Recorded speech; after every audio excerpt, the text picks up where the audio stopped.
All right, welcome back to the show. My name is Ryan Morrison, and on today's episode, we have Amanda Lewan. She is a writer, entrepreneur, and community builder based in Detroit. She's the co-founder and CEO of Bamboo, a modern co-working space with a mission to create inclusive, accessible environments for entrepreneurs, creatives, and growing companies. Under her leadership, Bamboo has become a central force in Michigan's startup ecosystem, not just providing physical space, but nurturing the kind of authentic community that helps people and ideas thrive. Welcome to the show, Amanda. Thanks for having me. Awesome. Well, I was hoping to just have an awesome conversation with you about Bamboo, the state of right now Michigan's innovation ecosystem. There's so much to dive into. Do you want to get started with like Bamboo and what it's all about? Yeah. So Bamboo started over 10 years ago. We were just like a side project between a few friends. We wanted a place where we could all go to build and work on company ideas. And at the time, there wasn't a co-working space in downtown Detroit yet. So we literally borrowed $5,000 from my partner, Mike Ferlito's dad. Shout out Tony Ferlito. We got IKEA furniture and paint, and we just got this. Actually, it kind of felt like this, like a loft-style space with red brick, hardwood floor. It was above a bail's bond and below a music studio, so it was not the best location. But now my team jokingly calls it a speakeasy. It had no sign, but we just started building community. We invited people to come talk, give back, talk about entrepreneurship. And I remember like people didn't think anything was happening in Detroit at that time. It was definitely a period of post-bankruptcy rebirth, and it was just a very interesting time. There wasn't that many startups yet, so we had to develop the startup ecosystem around us, and then we grew with it. Yeah, that's awesome. And I think that's something that I've kind of experienced myself in Michigan, which was that I was really craving community, and it was kind of a struggle to find it, at least when I first came out here, when I was going to school out here. And there was community, like, to be clear, there was definitely community, but it's hard to find it.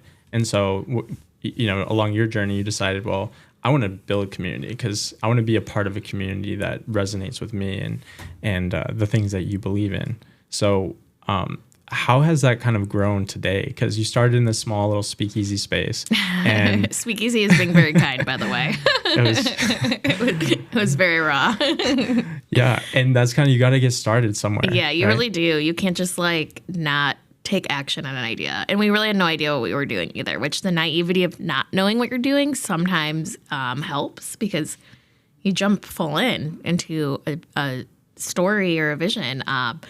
And so, yeah, I don't know. I think I did really feel like at the time we really didn't feel like we had a place to go yet. We kind of felt like we were the rejects, really. We did get rejected from a couple incubators or accelerators in town. We're like, hey, well, we just need to go do this. And that we wanted it to be a place where everybody felt welcome. I think that is something that Bamboo is still true to today. We have a very diverse community, all kinds of people. Because if you are a tech founder, it's so helpful to bump into a lawyer or another executive or an investor. And that's like where the magic of a startup community kind of comes together, is that density in that community. But it's been really interesting. That was 10 years ago. And now I think community in some ways might be more important as we're all at home, more remote. If you're working, I could not work from home full time. I would just be so miserable. Like people will just like, my husband would be like, yeah, I listen to the TV or music in the background, so I'm not alone. And that's just like sad to me. So we created that space so people of all walks of life could start a company and have something accessible to plug into. Right. Ben, would you mind pulling up the website too? Because I'd love to show people what this space is all about. So Bamboo is different from WeWork because... Well, it's funny. We do have a slightly similar model in that we have a lot of private offices like what we're in today. But we are very focused on local community development. And we have grown into being an actual real estate developer. So we do raise money with investors in Grand Rapids. We've got a whole community of founders and people together. Such a beautiful space. We're in Ann Arbor right now for Bamboo Ann Arbor, but you have locations across the state. Yeah, we have 4 locations right now: Detroit, Royal Oak, Ann Arbor and Grand Rapids, and we sort of picked cities in Michigan that we knew that that's where a lot of tech innovation, a lot of creatives were, but also like a WeWork was never probably coming to some of these smaller cities in Michigan. And being like a local first mover, you kind of have that opportunity. You know the community best. You know how to serve it. 100%. And I think what you've done a really good job of is like as you go into these different cities in Michigan, understanding what the culture and the vibe of each city is. Because even though Michigan culturally has a lot of the same beliefs and values of, you know, Midwest humility and like being generous with each other and like, you know, just being kind, opening your homes to people and things like that. Like each city is unique. Yeah. So what have you found with planting these different bamboo locations? I think it's hard to boil down a city into, I think it's hard to describe, actually. I feel like I'm not going to do a good job answering this question. But I do think in Detroit, it was very grassroots and gritty, and like none of us had money, so we just kind of strapped together things and came together and helped each other out. And that's where my family comes from. Like, grew up in the city. My grandma's house, we just sold it on the east side of Detroit a couple years ago for $5,000. Like, I come from the east side of Detroit. I grew up in the suburbs, but like, you know, I've been a part of this city that has been through so much turmoil and change and stuff. And so like that's, I think, kind of, that is like an entrepreneurial spirit. In Ann Arbor here, I think everybody is so nice, so creative.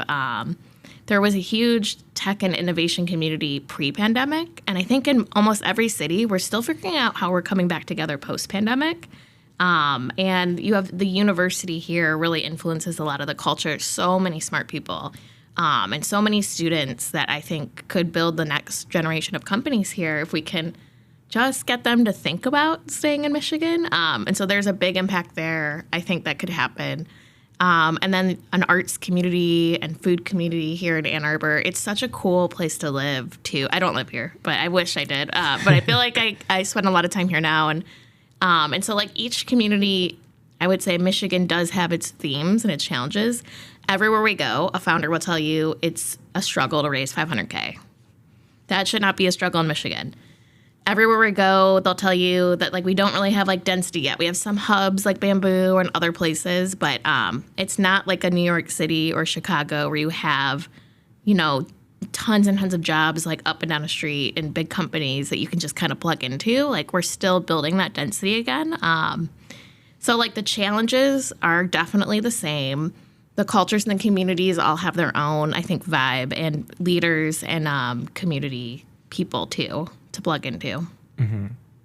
Yeah. And it's like, it's wild because you have the University of Michigan here, focused on Ann Arbor again, where it's the #1 public research university in the country. And you have these awesome people either from Michigan going to either Michigan, or you also have Michigan State, but we'll talk about Michigan, Ann Arbor right now. And then you have all these people coming in from across the Midwest and then across the coast and even internationally. And then, unfortunately, a lot of our talent ends up leaving. And so I think one of the building blocks of a really amazing tech ecosystem, because we have all of these startups coming out, we have so much talent. I think we have in Michigan one of the #1 engineering densities in the country, right? So we can compete on those levels. Now you need the other building blocks of capital, yes, but a space like Bamboo too, where people can, where that density is being thoughtfully, intentionally brought together so that you have physical space for people to meet up and to get together and to have fun, right? Which Bamboo, you like, to your credit and to the team's credit, have done an amazing job here of having events constantly. I mean, even at our business, we've been able to land like clients here, right? And like expand and things because of a space like Bamboo. And that's because of that one risk that you took years and years ago in Detroit. Many, many, many risks since then too. Yeah. Thank you though. That's very sweet to hear. Yeah. So it's an amazing space. Do you want to talk about some of the cool meetups that we have going on here? Yeah. So I know you're kind of talking about density. That's what we feel like our purpose is post-pandemic, is trying to bring everyone back together again. And it's really hard to explain the value of a dense ecosystem, but that's when you bump into someone and you find out you're one connection away from that first investor or that co-founder, or you might have a strategic partner. And a lot of that does happen in person at networking events. That's where you have more of that opportunity to bump into people and get to know them. We also see ourselves as a platform, so we love others to plug in and host events, and we're just kind of the partner or the sponsor or the venue. So right now we have 1 million cups in the morning here in Ann Arbor. It's like one of the fastest growing chapters, and that's just like a casual space for really, really fun, supportive people. Yep. You can present your company and just get feedback or connect. We have A2 New Tech, which is specifically for tech innovation, and that's going to be tonight for pitching in front of people and plugging in and getting support. Or we started a vibe coding meetup in Royal Oak. So really, we like to partner with other ecosystem builders like yourself, like the 1 Million Cups volunteer team, and that just creates like an easy way for other entrepreneurs to find peer support. I think just knowing you're not alone.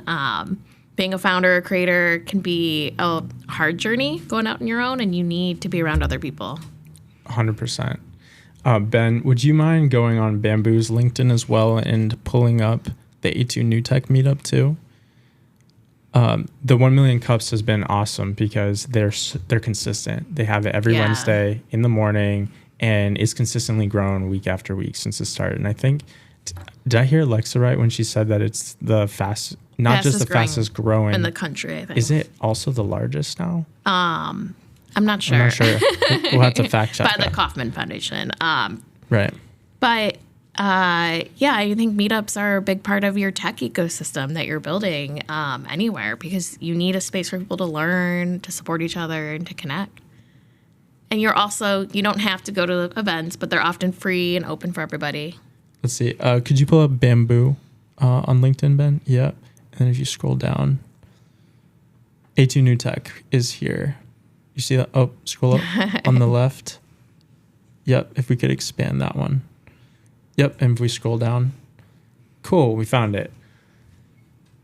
Yeah. So this will be a monthly third Tuesday. You're co-hosting it with us, which is fantastic. And Ann Arbor Spark. Shout out to Ann Arbor Spark, the local Smart Zone incubator here in town.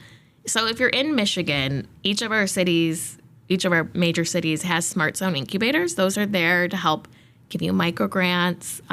We have to apply and have a business model and be ready, but to help make it easier to launch your tech startup. And then, co-working spaces like Bamboo are a great place for you to connect to a broader community, to find other founders, other builders. And A2 New Tech's interesting in that the model, it's like just free, open pitches. And then everyone at the end comes up and usually shares like, hey, here's what I have going on. Here's what's going on in my community. And it just like cross-pollinates the ecosystem. 100%. Yep. So this one's fun. This episode isn't going to come out for a little bit, but it's a third Tuesday of every month, 5:30 to 7:30 here at Bamboo. And it's a really awesome time to host this event here because we have the rooftop. So it's going to be nice in the spring and summertime for us to go out and hopefully have some live music. Shout out Ben behind the computer here. He's a DJ, by the way. Oh, awesome. In Detroit. So maybe we'll have to get you out here and do some DJing for us. But yeah, it's a really fun meetup. So 4 new companies every week, 3 to 4. And that's the one rule, right, of A2 New Tech is we can't have repeat companies. So you're getting something fresh every time. Yeah. And it's just always cool to hear what people are building. So just before this, I was talking to another person in the ecosystem, Ravi, who's a part of a pitch group in town too. And it was interesting. I was asking him what he was most excited about. And he thinks with sort of kind of in a weird economy right now where it feels a little slow. You've had a lot of change and a lot of potential turmoil the last 3 to 6 months. And with that, it kind of pushes people to consider choosing entrepreneurship. Anytime you have a slower economy and layoffs, you have people either forced into it or ready to start their own company. So he was kind of saying we could be heading into another period where there's going to be a boon of more people starting up. And I thought that was really interesting to think about in today's ecosystem. That gives me an interesting idea of like, how do we combine certain elements of the just different activity happening at Bamboo and be like, hey, if you're entrepreneur curious, like coming out at Bamboo, because this is where your people are. And it's not always for everybody, but I think, and we do have all kinds of people here, remote workers, like people who work full-time for corporations. But if you are thinking about taking the leap, I think it has to be the right time. I think, you've been starting a company and working on different companies now for the last year or two, right, Ryan? And probably even before that while you were at school. Mm-hmm. Like, I think if you're entrepreneurial, you've always wanted to go out on your own, whether you've done it yet. And for me, it was like, why work in the same place forever? Like, that was the culture in Michigan growing up in a like working class suburb. Everybody went and worked for auto or mobility and worked the same job or stayed loyal to the same company. And that's just not what our generations want next. Like, we want to move around. We want to launch multiple products. We want to be a part of like this next wave of innovation. Mm-hmm. Speaking of, I wanted to shout out our program, a little subtle, I guess, sponsorship here. But the reason I bring it up now is because you were an instrumental partner in being able to host our Catalyst Accelerator program for the first time in person. Yeah. So could you maybe pitch us on what the value prop was that I shared with you and what we accomplished together there? Yeah, actually, maybe even taking that a step back, like I think I met you through Michigan Tech Week, and you volunteer organized the pitches then from students. And like Ryan, you and your team were always so passionate about, we have all this great student talent here, and like we need to get them on stage. We need to get them connected to the rest of the community so they stay and scale in Michigan. And that mission always resonated with us at Bamboo. It's like wanting to build a bridge to the student community. Who better to do that than a recent student who's building companies, So your Catalyst Accelerator, which helps prep the students for going from full-time student to entrepreneur, was so helpful and important. It was a hybrid program. You did some stuff in Detroit, some stuff in Ann Arbor, which I think is really fun. And like seeing the students graduate was just fantastic. I think a couple of them went on to win pitch events or go out into the ecosystem. I think a few of them are still here in Detroit or in Ann Arbor. I think a couple of them are raising like pretty good rounds and had some investment interest too, or getting into top accelerators. And so like sometimes you just need that support to figure out your model, to start getting feedback, to believe that you can go from one phase to the next. And I think that's what an accelerator does. Right. So Bamboo was awesome, right? And thank you for sharing the kind words about our program.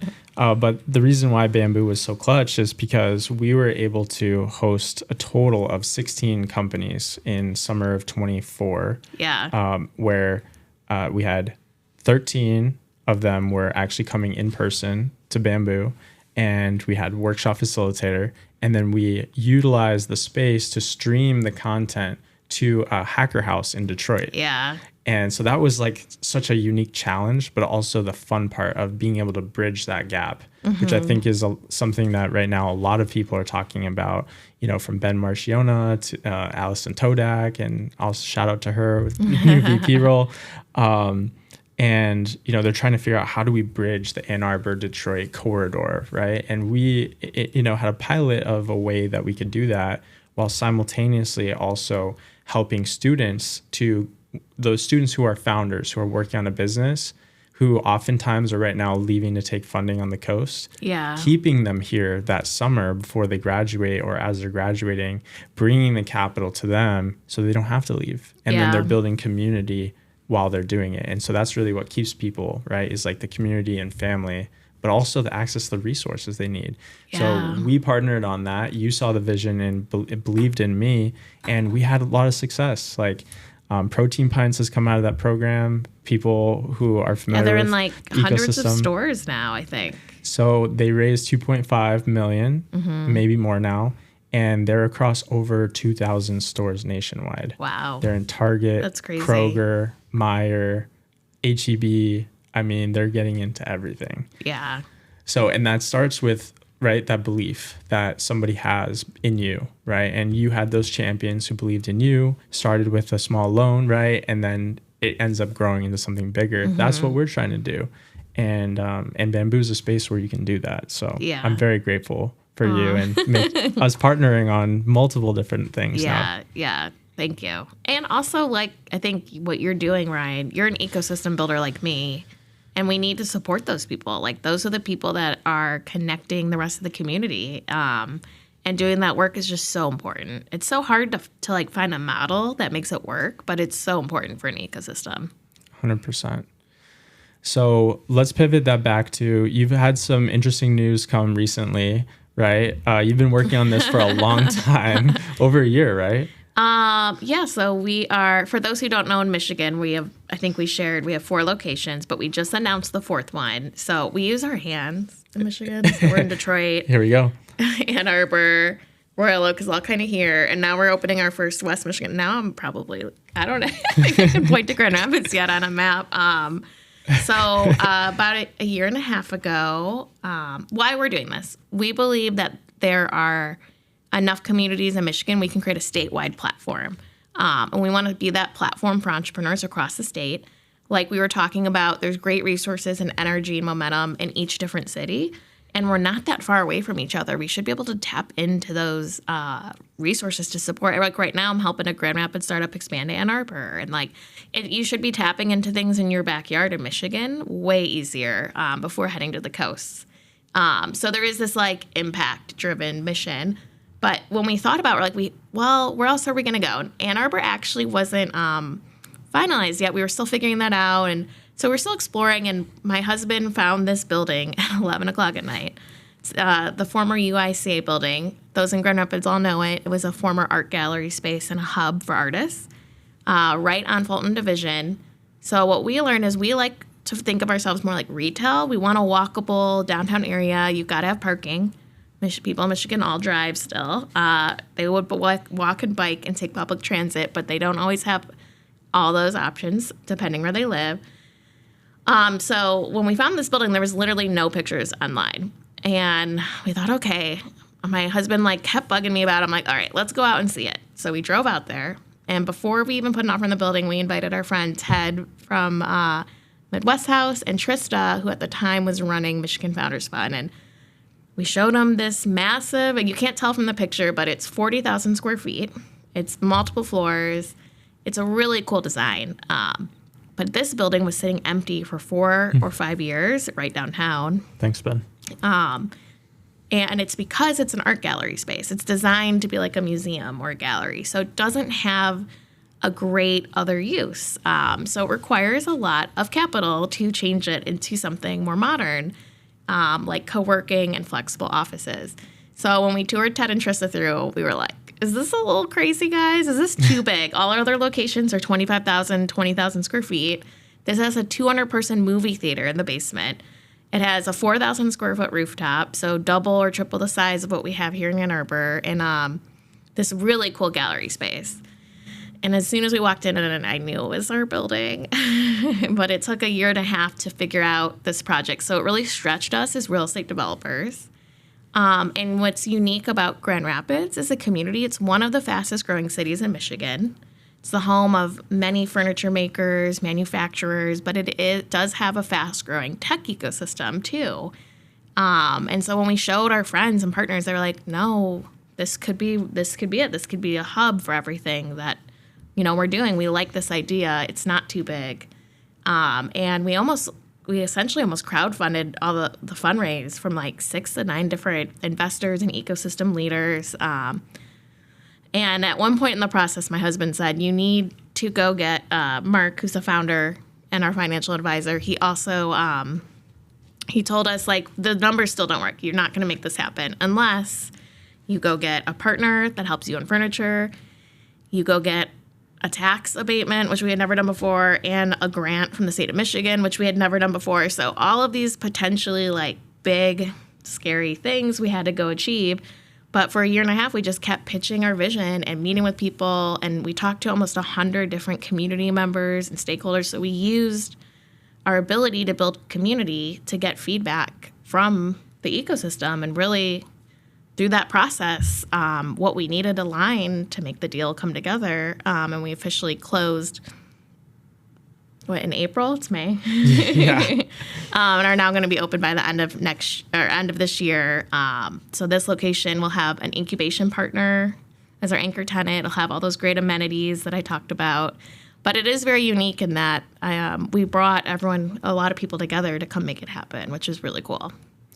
And I think that's like the ultimate entrepreneurship hack is like, if you want to bring your vision to life, let your customers build it with and for you. Yeah. Right. So, and you guys did that really well. And that's what allowed you to overcome all of these different hurdles.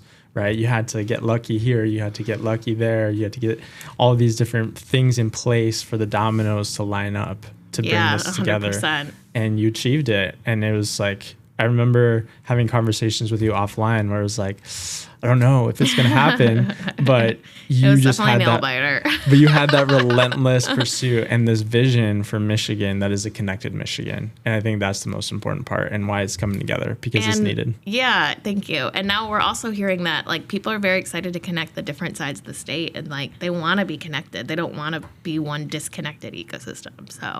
So yeah, I mean, it was definitely maybe the hardest thing I've ever done. But I had my business partner, Mike, my husband, who's our financial advisor, Mark. We had all our partners in Grand Rapids. Shout out to Star Garden, our anchor tenant. So we had a lot of people co-create that vision with us, which, like you said. Right.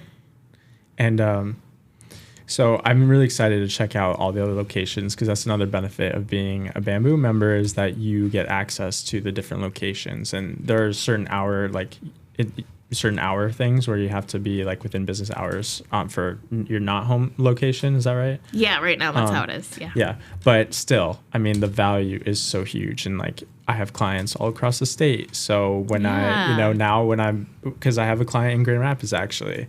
Yeah. And so shout out, I don't know if I should say, but, but we're super lucky to have clients all across the state. So now we have a home base where we can meet up with them, or we can, take them for lunch and then go work after, or whatever it is that we're going to do. It's huge. Yeah. Thank you. It's exciting. Yeah. Did you want to talk about, any of the support that you got here in Ann Arbor as well? Yeah, I think, another way I guess we met, Ryan, was I asked you to join our launch committee. So we formed a committee of 10 to 12 different ecosystem leaders, like people who are founders working in the community. And we asked them, be one of our first members. We'll gift you membership. In exchange, give us your critical feedback, like help us build this so it feels like it's a part of the community. That's in addition to having like local partners like Doug Song and Lynn and Synecdoche, who's an Ann Arbor-based and now Detroit-based actually architect firm. And so like having that group, again, like you said, it's like having your community or your customers create with you. But it's also really fun because you want to build something that is relevant and helpful, and you need people you trust to like give you real feedback and gut check all that stuff. And so we had this launch committee, and I think we're going to do it again in Grand Rapids. And we did just a couple events, but from that, our relationship grew to hosting programs together. Others are now like designing our websites for other locations. So much comes from that, like being a part of a committee, even if, you're all busy, you don't have that much time. We only ask everyone to get together once before opening, once after. So we try to be mindful of everyone's time.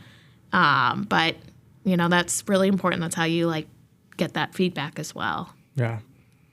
No, it's been great. And I thank you again for the opportunity to be a part of it. And I want to continue pouring in the space and bringing as many cool people to the space as possible, because there's a lot of us out here in Ann Arbor who just want to be in community and who don't know always that exists. So another reason to do a podcast. And, and by the way, the podcast studio is open, so it's available to the public to use.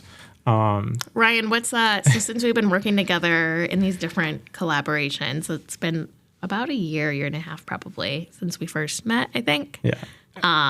maybe a little longer, but yeah.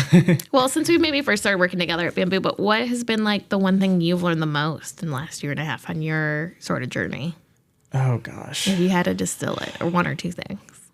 Wow, that's a really hard question because there's been so many lessons over the last couple years.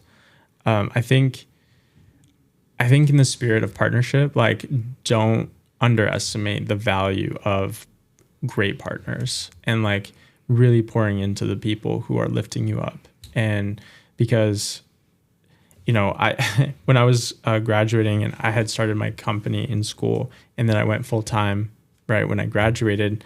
And my goal was to avoid the corporate ladder. Yeah. Right. I didn't want to climb the rungs and end up in a space where I'm fat, unhappy, and whatever. But what I opted for instead was a career elevator. And how could I surround myself with people who have done it before, who can help lift me up, who I can also bring value to, but then also look back on the other side of the elevator, escalator, and bring those people up. So I think the biggest lesson for me is find people who complement you and who you can bring value to, and they can bring value to you. And don't be afraid of don't let ego get in the way of what you can accomplish. Right. I think that's been huge. I kind of want to unpack that a little bit more. Yeah. Yeah. I think that's a good point. But when do you feel like ego gets in the way? Well, I think especially for a first time founder like me, your baby is your business. Yeah. And so you have 2 kids. I actually wanted to ask you a question, so we'll use that as a segue. But it's your baby and you want it to grow up a certain way and you want to have your influence over it. You have a vision. Yeah, you have a vision. But as a leader, I think it's about giving people a vision and then helping them create it and push it forward, and not getting so attached to the how, but being more laser focused